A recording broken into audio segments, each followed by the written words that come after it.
Hoy nos visita, nos honra con la presencia Nina Balmaceda. Estamos muy agradecidos por haber aceptado la invitación que le hiciéramos para participar de este ciclo de charlas que estamos llevando adelante quincenalmente. La doctora Vilma Nina Balmaceda es de origen peruano, es abogada por la Facultad de Derecho de la Pontificia Universidad Católica del Perú, magíster en Estudios Internacionales de Paz y en Estudios de Gobierno, y doctora en Ciencia Política por la Universidad Notre Dame. Nina es estratega del Centro para la Reconciliación y es profesora asociada de la práctica de la reconciliación y estudios hispanos en la Facultad de Divinidad de Duke University en Durham, Carolina del Norte. Ella es la actual presidente de Peace and Hope International, una organización miembro de la Fraternidad de Paz y Esperanza, organización dedicada a la prevención de la violencia y el empoderamiento de comunidades en condición de vulnerabilidad en América Latina. Está casada con Roberto, tiene a un hijo, Roberto Alfredo, y un hijo de cariño, Carlos Daniel. Nina, te damos la cordial bienvenida, es un gusto y es un privilegio que estés con nosotros en esta oportunidad.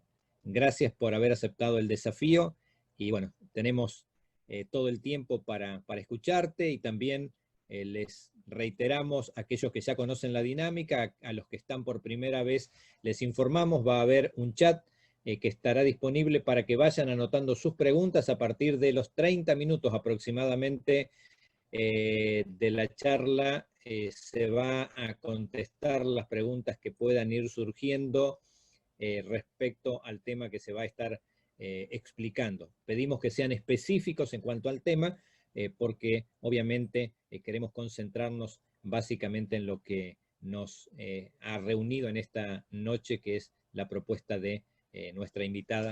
Adelante, Nina, gracias por compartir con nosotros. Muchísimas gracias, hermanos y hermanas. Es un gran placer estar con ustedes. Voy a hacer el malabar del Zoom aquí. Voy a tratar de compartir mi pantalla ahora. A ver cómo nos va. Eso era lo que tenía yo. Creo que pueden ver mi pantalla, pero la ven con todo, ¿no? Con la columna a un lado, etcétera. Funcionaba antes y no lo logro ahora. Bueno, no hay problema. Voy a hacer stop sharing. Simplemente así. En primer lugar, 1.000.000 de gracias a mis amigos y amigas. Irene, siempre es un gusto poder compartir. Yo he aprendido muchísimo participando en conferencias de Irene, convenciones internacionales, y ya van varios años que no paso por Argentina, lo cual me hace extrañar muchísimo. Es un país que quiero mucho. Pero algo que quisiera destacar en primer lugar es mi gratitud al esfuerzo de los miembros y las miembros de Irene en su compromiso con la construcción de la paz en la vida familiar, en la vida de la iglesia, en la búsqueda del bien común en la sociedad de su país. Y son bendiciones que trascienden las fronteras nacionales de la Argentina y a mí me han bendecido mucho, así que es un gran honor.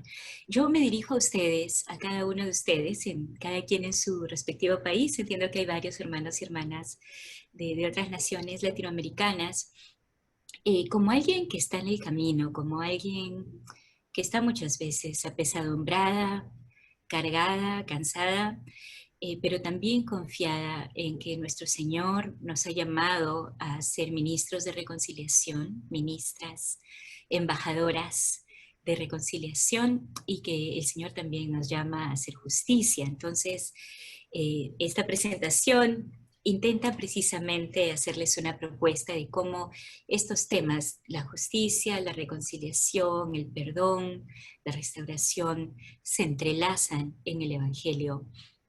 Obviamente, estas reflexiones son de mi sola y entera responsabilidad, no representan necesariamente los puntos de vista de Irene, ni tampoco de las instituciones en las que tengo el honor de servir.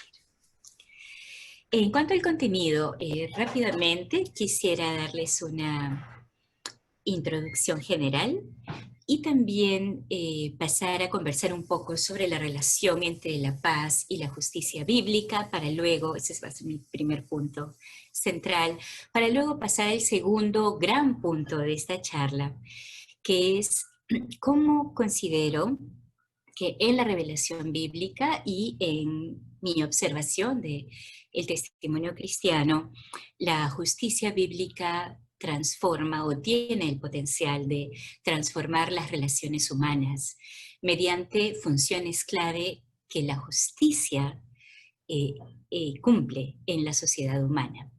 Estas funciones claves, se las enumero ahora para conversarlas con un poquito más de detalle luego, son la justicia rescata, la justicia responsabiliza, la justicia rectifica y reforma, repara, restaura y reconcilia. Entonces, como ven, hice un esfuerzo para buscar verbos con la letra R, ojalá que esta les ayude en algo. Y después de conversar sobre estas funciones de la justicia, les invito a poder entrar en diálogo y a poder esbozar algunas conclusiones a las que juntas y juntos podamos llegar. Quisiera iniciar en esta breve introducción recordando la palabra profética de Jeremías, capítulo 29, versículo 7. Seguramente más de uno se lo sabe de memoria. El texto de Jeremías 29, 7 dice: procurad la paz de la ciudad donde os he enviado y rogad por ella, porque en su paz tendréis vuestra paz. Bueno, yo soy una inmigrante, soy peruana, ahora vivo ya por muchos años en los Estados Unidos, entonces este texto significa mucho para mí como una persona inmigrante, pero creo sinceramente que es una palabra profética para todos, independientemente de si hemos tenido que dejar nuestro hogar para ir a vivir a otro país o para quienes tienen el privilegio de seguir viviendo en su propia patria. Es una referencia a buscar la paz de la ciudad donde uno vive, la paz en la sociedad donde uno vive. Y de manera contraria a lo que muchas veces se enseña en algunas congregaciones cristianas, que solamente enfatizan la paz con Dios como un fenómeno individual y espiritual, este texto sin duda habla de una paz social, de una paz comunitaria, de una paz que se refiere al bien común, no solamente al bien individual y a la paz vertical de comunión entre Dios y uno individualmente considerado. Obviamente la paz individual, la paz consigo mismo, por supuesto la paz con Dios en esta dimensión vertical, por supuesto que son importantes. Sin embargo, el texto de Jeremías es la palabra shalom, como seguramente ustedes ya se dieron cuenta. Es un texto que fundamentalmente tiene una dimensión colectiva, es el bien común, son las estructuras y las realidades sociales, económicas, políticas y familiares que impactan todas las áreas de la vida de una comunidad y no se refiere únicamente a la dimensión individual de la paz con Dios. Pensando en esto, diría yo que esta charla es tanto una invitación a colectivamente lamentarnos por la situación de múltiples crisis que estamos viviendo y al mismo tiempo espero que sea desde el lamento una invitación a la transformación y una invitación a la acción. Y qué tiempos que nos ha tocado vivir, ¿verdad, hermanos y hermanas? Vivimos momentos, ya aparece una era, se está hablando de la era del COVID, en que vimos una crisis sanitaria, una crisis de salud pública que ha desbordado las capacidades tanto de países relativamente desarrollados, avanzados, industrialmente desarrollados, y cuanto más países como los nuestros en el sur global. La crisis sanitaria ha exacerbado aún más la crisis económica, y política que viven muchos de nuestros países, si no todos nuestros países. No sé si Uruguay quizá lo debiéramos poner en otra categoría, pero igual creo que si consultamos con nuestros hermanos y hermanas uruguayos nos van a hablar también de la crisis que ellos viven en la era de COVID. Crisis de la familia. No digo esto necesariamente como alguien que está preocupado tanto por quiénes son los miembros de la familia, sino en general por lo que significa ser familia, como una fuente de mutuo apoyo y de formación humana, y el espacio donde uno debe crecer sintiéndose seguro, sintiéndose segura. Hay una crisis social, por supuesto, causada por la crisis de salud pública y la crisis económica y el impacto de la crisis en la familia y la crisis política. Y la verdad es que también para quienes tengan ojos para ver tenemos que reconocer hay una crisis de lo que es ser iglesia.